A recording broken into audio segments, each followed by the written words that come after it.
Vous êtes en campagne aujourd'hui à Marseille. D'abord les vendeurs, après les salons de coiffure et puis le restaurant.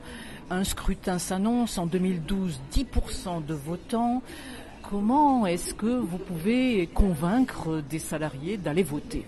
C'est pas les convaincre d'aller voter. Après, chacun vote s'il a envie, bien entendu.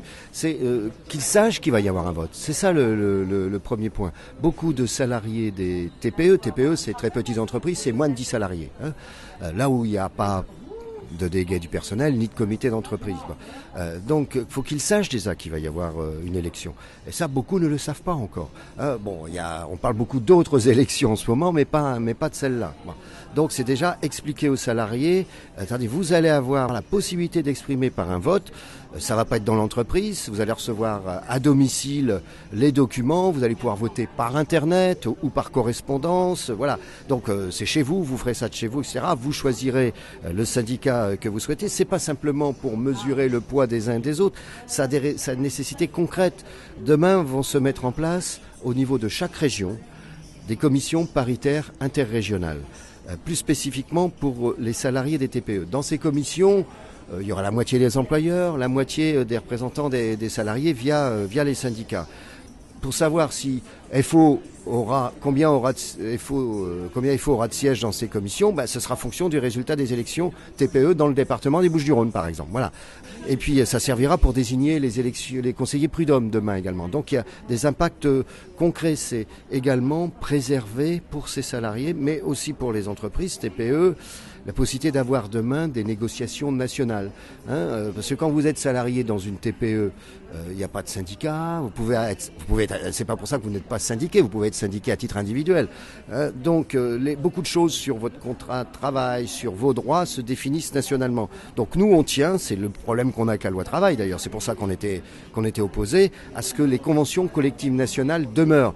Or, avec la loi travail, il y a une première brèche qui est ouverte. Si demain il y en a plus, les salariés de TPE il y aura plus que le code du travail qui les protège, quoi. Il y aura plus d'accord de branche, voilà. Donc ils sont concernés directement. Et c'est pour ça qu'on leur explique que nous, depuis plusieurs années, on a un site internet qui fonctionne bien. Ça s'appelle Info TPE, où un salarié, voire parfois un employeur, pose des questions très concrètes sur voilà qu'est-ce qui se passe dans telle situation, que dit la convention collective là-dessus, est-ce que j'ai le droit de faire ceci, est-ce que j'ai le droit de faire cela, et on répond en quasi direct systématiquement. Voilà, c'est dans leur propre intérêt qu'ils ont intérêt à s'exprimer. Plus ils s'expriment nombreux, plus le vote est crédible, bien entendu. Parce que dans les grandes entreprises, les salariés votent à 70-80%.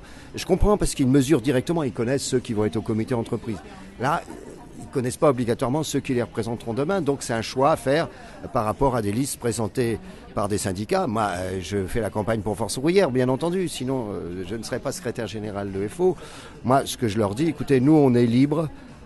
On est indépendant syndicalement, on l'a toujours été, on le sera encore, on le verra encore lors de la campagne présidentielle. Par exemple, on ne donnera aucune consigne de vote, je donne cet exemple, c'est un élément de notre indépendance.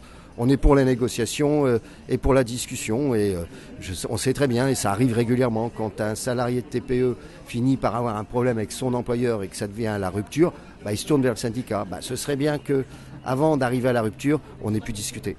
Alors on voit cette campagne qui n'est pas portée par une campagne à la télévision, par exemple, par le gouvernement, ou qui se heurte à la volonté des organisations patronales comme le MEDEF, l'UPE 13 ici, ou la CGPME, qui ne veulent pas de représentation syndicale. Le syndicat, le représentant syndicat, ce n'est pas simplement celui qui manifeste dans la rue.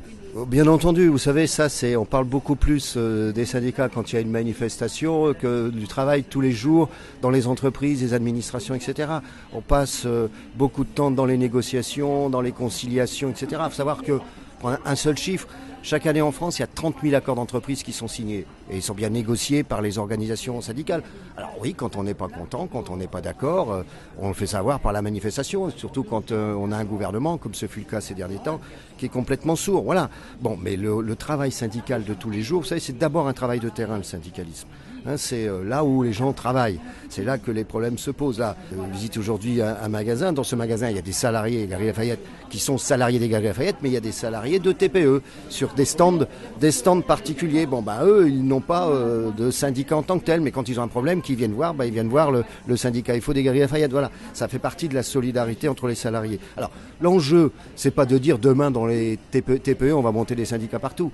Quand les patrons disent ils veulent pas, mais c'est pas ça l'enjeu. L'enjeu, c'est de dire, et les employeurs devraient réfléchir, ils ont aussi intérêt à ce que les salariés votent, parce que demain, c'est ce qui permettra de préserver les négociations nationales de branche dans leur propre secteur d'activité. Un boulanger, il a intérêt à ce qu'il y ait une convention collective nationale. Il appliquera ça pour ses salariés. Et il sera certain que son concurrent, il appliquera la même. Voilà, ils ne seront pas concurrence entre eux. Donc, c'est pas de dire... attendez, vous savez, l'image du syndicaliste avec le couteau entre les dents, c'est le 19e siècle. Les dents.